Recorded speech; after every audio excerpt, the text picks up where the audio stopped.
phenomenon involving the freezing of water vapor into ice and their subsequent dissipation through evaporation and mixing. Meteorological studies of contrail formation and cloud formation have been made. Visibility standards and their reduction from a maximum of 40 to 10 miles have been called to attention. A study of pH, or of acid and alkalinity level, of rainfall has been conducted by a network of concerned citizens across the country. Highly unusual statistical results are present in the vast majority of these studies. Telephotos have been captured in the earlier phase of operations that directly show emissions from aircraft that are in complete defiance of any normal contrail formation. These unusual emissions are not a result of environmental conditions. They originate from the aircraft and can be shown in these cases to have no dependence upon even the engines of the aircraft.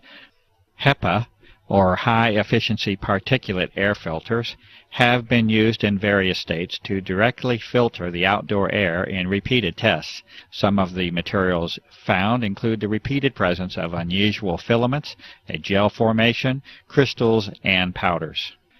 Extraordinary levels of particulate materials have been directly observed and recorded using simple methods discovered by citizens across the country.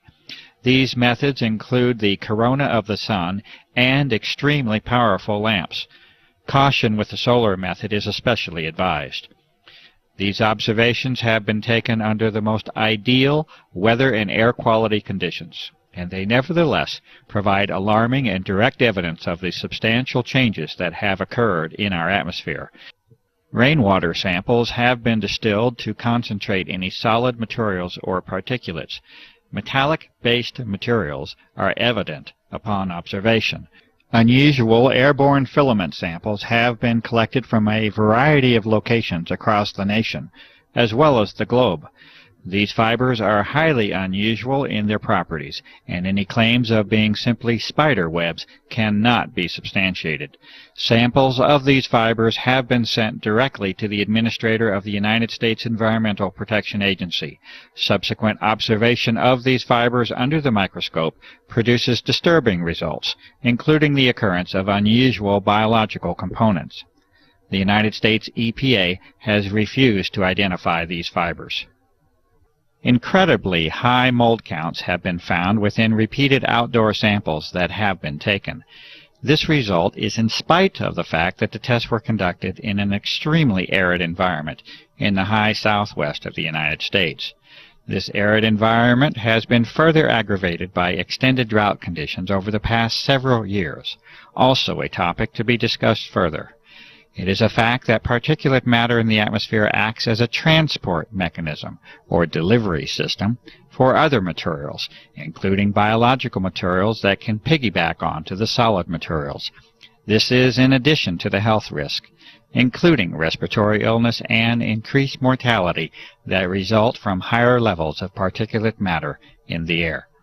It is also a fact that must be reported, despite the disturbing and alarming implications, that unusual and unexpected biological components have been repeatedly identified in a variety of atmospheric samples across a wide geographic area using a variety of techniques.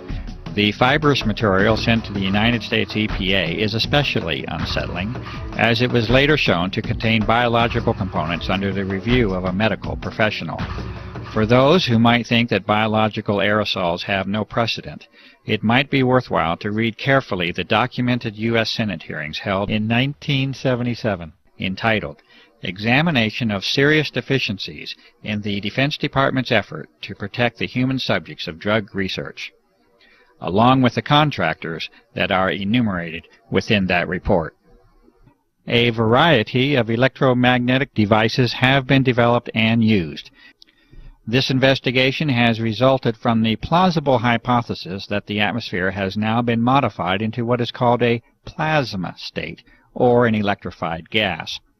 Testing has produced a variety of indications that this hypothesis is indeed correct, and that the atmosphere is regularly being used for electromagnetic applications.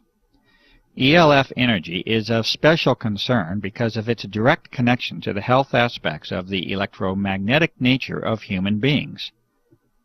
Artificial pulse energy appears to now have been detected on a variety of occasions, and evidence indicates that it is now a part of our unseen environment.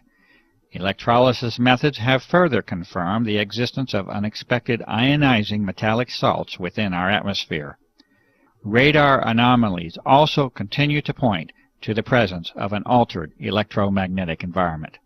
The testing and sampling methods and results that you have just witnessed are necessary due to the abject failure of the public environmental authorities to respond appropriately to the many requests for investigation that have been made by countless citizens.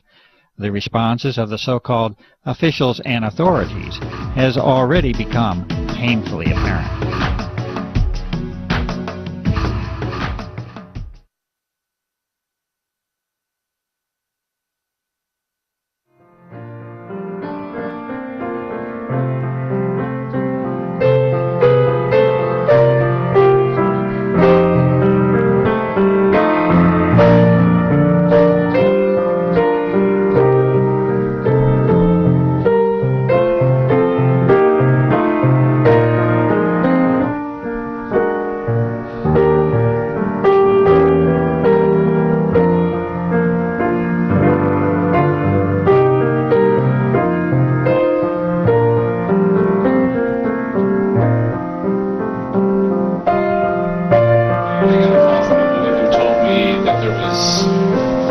Jet spraying stuff in the air. I went outside, I looked out, it was in the morning, and lo and behold, there was, what I thought were contrails, numerous jets spraying, probably 4 or 5 jets.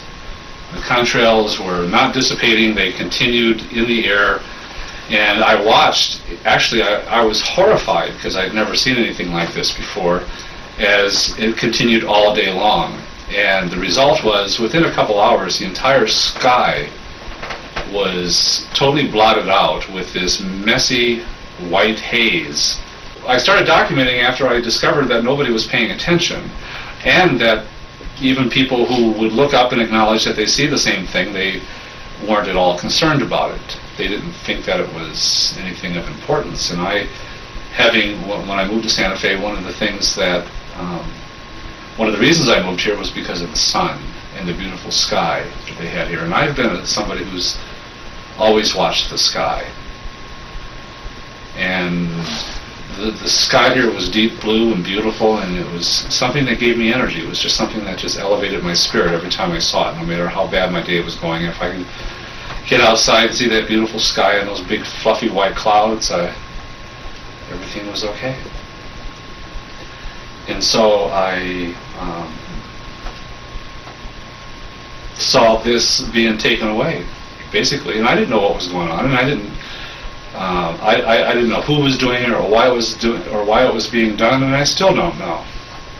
But I do know. But what I do know is that it is being done, and it wasn't natural. The jets would come.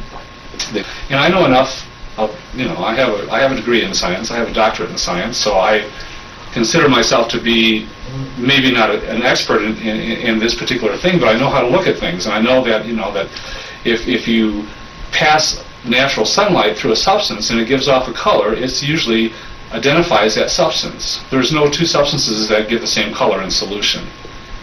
So I knew that I was looking at something that was other than water, because that would have made what we know as a rainbow. It would have pretty evenly distributed bands of color all along the spectrum.